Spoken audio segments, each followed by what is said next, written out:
Maybe the future starts now. 宝马的 i 系列的话，其实它的立项的时间是非常非常早的，也就在2011年的时候，它就已经发布了宝马这个 i 的品牌。那么 i3 和 i8 的话是在2014年同步发行的，也就是说实际上它出这个电动车或者说是新能源汽车，它的在 Model S 以前就已经先来到中国的。从这个角度来看的话，宝马对电动车或者说是新能源汽车其实也是非常重视的。那么它做新能源汽车的思路的话，我们认为它是一套很全新的一个思路。为什么这么说呢？就它第一是没有用原来的车型去拓展，那么它跟奔驰不一样，奔驰比如说我们最近刚出的这个 EQC， 它实际上也是基于以前的一个车型的拓展的一个纯电动车。其次的话，它没有用原有的团队来做这个新能源汽车，因为纯电动汽车包括混合动力的这个汽车它跟原有的燃油车的这个整个体系差异是非常非常大的。如果用原有的团队、原有的供应链去做，那么大凡做出来的都是基于燃油车平台来改造的纯电动车或者是混合动力的车。那么 i 发布的时候，我们看它有2款产品，第一个是 i3， 第二个是 i8。 那么 i3 的话实际上它是一个纯电动的一个平台，就它本身的话它不是一个强调性能的车，但是 i3 的话它在设计的时候它瞄准的一个主要的一个诉求其实是空间。就为什么这样说呢？就它整个造型的话实际上就是很形象的说，实际上它就是一个电动的一个面包车。但是它这样做的一个目的的话，就是说它是希望去用 i3 来表征，向用户和市场去传达，就这个纯电动车它的这个空间利用率是非常非常高的。那么它的性能的话其实是非常非常普通的，那么它的续航的里程的话也非常非常短，因为它只有42度电，那么大概的话也就是200多公里。那么 i3 的话它是可选的一个2缸的一个燃油发动机，这个发动机的话它不是作为一个动力输出的，它是作为一个纯电一个发电机在使用。那么这个发电机的话是给这个42度电的这个电池包充电，然后以纯电动的方式后驱来驱动 i3 的这个平台。那么 i8 跟 i3 有什么区别呢？ i8 的话主要的一个区别就是它是一个性能的一个诉求。当然这个性能的诉求实际上从今天来看它的性能也很低端，因为它当时14年发布时这个100公里加速大概也就4秒多的样子，但是它整个的动力布局的话跟 i3 的话有非常非常大的差异。比如说它前轴它布局的是一台电动机，就前轴是电动机，那么后轴的话它是发动机，是一台 1.5T 的3缸的燃油发动机。那么也就是说它是一种很平衡的一个布局，就前驱的时候它是纯电动的，那么后驱的话是有燃油的，那么这 1.5T 的燃油的话是直接以动力的介入的，它不是以发电机的形式来介入。也就是说当燃油和纯电动同时驱动的时候，那么它就是一台4驱车。那么这是 i8 的一个诉求。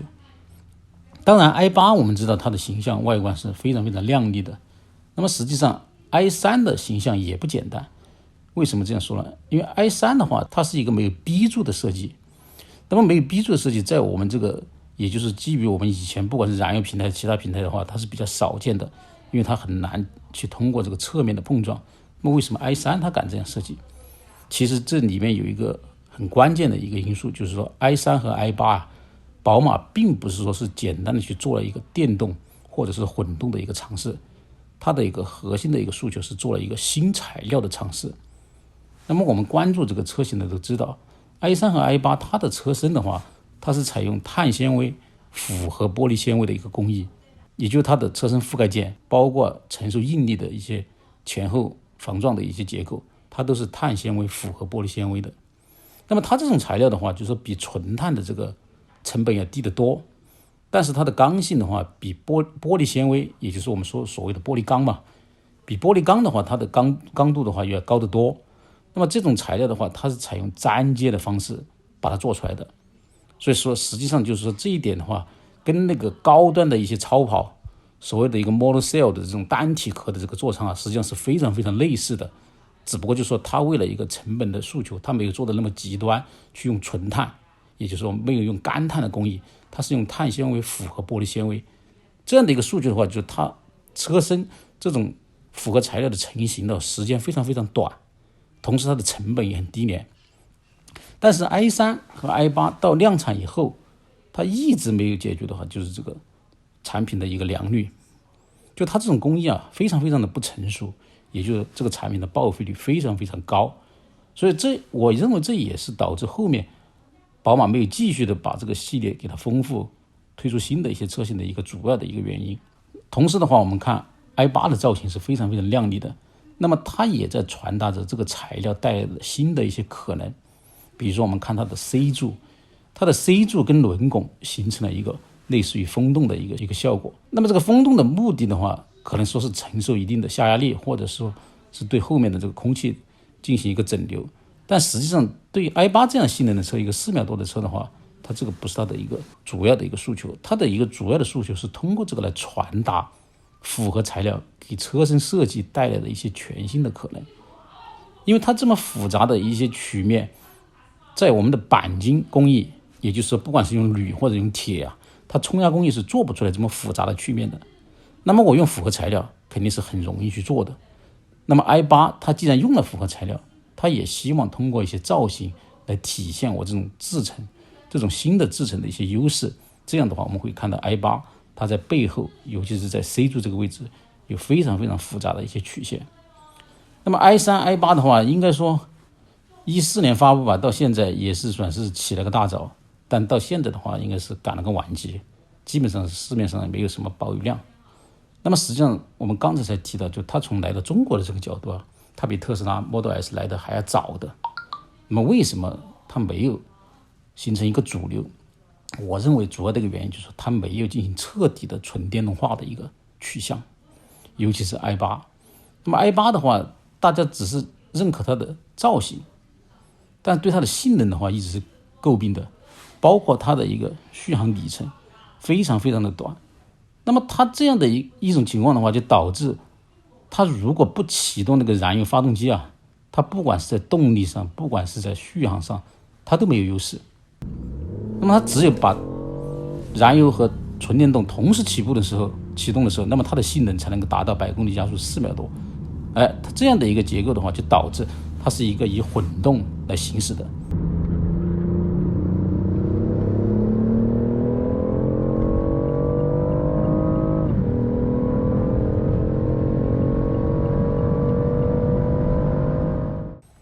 那么只有当我的这个电池已经耗完的时候，那它就变成纯燃油的一个汽车了。一个纯燃油的汽车啊，它的性能会更打折扣。所以说这样的话，导致它的性能不彻底。其次的话，它的这个架构的话，本质上的话也是一个比较累赘的一个架构。那我们知道它的前轴的话是一个电机，那么这个电机的话，它后轴的话是一个 1.5T 的一个燃油发动机，那么它的是一个3缸的机器。那么实际上这样的性能的话，在纯电动汽车里面，尤其是以特斯拉所倡导的这个性能的这个角度的话，性能是非常非常低的。所以说它的100公里加速的话4秒多。同时的话，它的这个电池包啊，因为它前后都有复杂的电动和燃油系统，它的电池包的空间就非常非常小。那么电池的话，仅仅只有 7.1 千瓦时，也就是只有7度电。这7度电导致它的行驶特性肯定是高度依赖于燃油发动机的。那么依赖于燃油发动机的话，那么它变速箱肯定不可避免的用了复杂的变速箱，也就它用了一个 6AT 的一个变速箱。那么前轴的话，电机的话，它是用了一个2档的变速箱，也就是它是用了2套变速箱来混合驱动。前面的电机通过2档变速箱驱动前轮，后面的燃油发动机通过6档变速箱驱动后轮。那么这样的架构的话是非常非常臃肿的。也就是说 i8 长期以来被人诟病的其实是它的性能比较差。那么所以说我认为它没有彻底的去做纯电，所以导致它在竞争力的时候啊，跟特斯拉的 Model S 形成了非常非常大的落差。更进一步的话，宝马这个 i 系列啊，它在一些新的一些比如说智能汽车上的一些应用开发也是非常非常的入门级的，包括自动驾驶啊、辅助驾驶啊，可能都已经谈不上什么辅助驾驶，包括我们常见的这种所谓的大屏啊、它里面没有去特别强调这些东西，也就是在智能汽车的角度的话，它也是仅仅是一个入门的角度。就它这个车导致从用户的角度看，它真正的一个带来眼前一亮的感觉，除了它的造型以外，就是主要是它的车身的工艺。那么这导致它在市场上很难成为一个主流，这反而给特斯拉一个很大很大的机会。那么如果我们认为从一开始 i3 尤其是 i8 就瞄准一个纯电的这样一个设计，不要去考虑什么增程式，也不要考虑什么混动，就做纯电，那么以宝马它的调教以及它对性能和驾驶乐趣的这样一个考量，它肯定会超越 Model S 的，不管是外形还是它的驾驶的体验，包括性能，一定会超过特斯拉的。那么宝马恰好是因为它对纯电动的不看好和很多很多的顾虑，所以说它走了混动的这一步。这一步棋我们认为是下错了，这样反而给了特斯拉非常非常好的一个机会。那么到市面上大家真正发现的时候，原来在这个 BBA 阵营里面最擅长做性能和驾驶乐趣的车，这个品牌 BMW 结果也只做了这样的一个东西。那么大家会更进一步认为，特斯拉其实还是有两把刷子的。真正的原因并不是这样，仅仅是一个选择的原因。所以我们经常说一句话，选择大于努力。不仅对于我们普通人，对于 BBA 这样的汽车品牌，它同样面临这样的问题。那么现在我们奔驰它有了 EQC， 奥迪的话也是新的一些平台在做。那么他们在这一些状态的话，跟特斯拉比，我们认为都是一种接近于一种追赶的一个态势。